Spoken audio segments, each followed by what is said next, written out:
находиться. А как называется это помещение? Класс. Так, ну и правила, мы с вами еще завтра встречаемся, мы все правила, как надо себя вести в школе, как нужно отвечать, потому что выкрикивать, если мы все будем выкрикивать, никто ничего больше не услышит. Руку поднимать, а потом уже отвечать. Но сегодня праздник, сегодня, конечно, можно выйти за рамки, потому что у нас сегодня первый классный час, который посвящается, как называется наш праздник, только вот так лучше понимаете, как называется наш праздник, чему? 1 сентября, а еще как? День знаний. Давайте хором скажем. День знаний. Скажите, а чем? Так. Я хочу, чтобы все ребята послушали тишину. Есть у вас тишина? Скажите, пожалуйста, а кто знает про этот праздник? Что вы можете? Вот, пожалуйста, Миша. А когда поднимаешь руку, надо вот так делать. Так, и когда поднимаешь руку, значит, ты готов отвечать. Что ты можешь рассказать про этот праздник? Что происходит в этот день? Танцевать у меня тоже не получается. Как же мне еще стать звездой? Егорочка, не обращай их слова. Что они понимают в шоу-бизнесе? А вот звезды Голливуда, вот это да. Сейчас мы отправимся к Брэду Питту и к Анджелине Джоли. Хочешь? Хочу! Ты им обязательно понравишься. Тогда здесь еще пожалеем, что такой талант не разглядели. Пожалеют. Да-да, мы тебе во всем поможем. Ты будешь собирать столько фанатов, что полные стадионы будут.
же этот день кончается, пусть бы он тянулся целый год.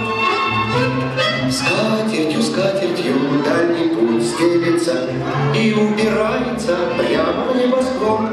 Каждому лучшие верится, катится голубой вагон. Не сталкивайтесь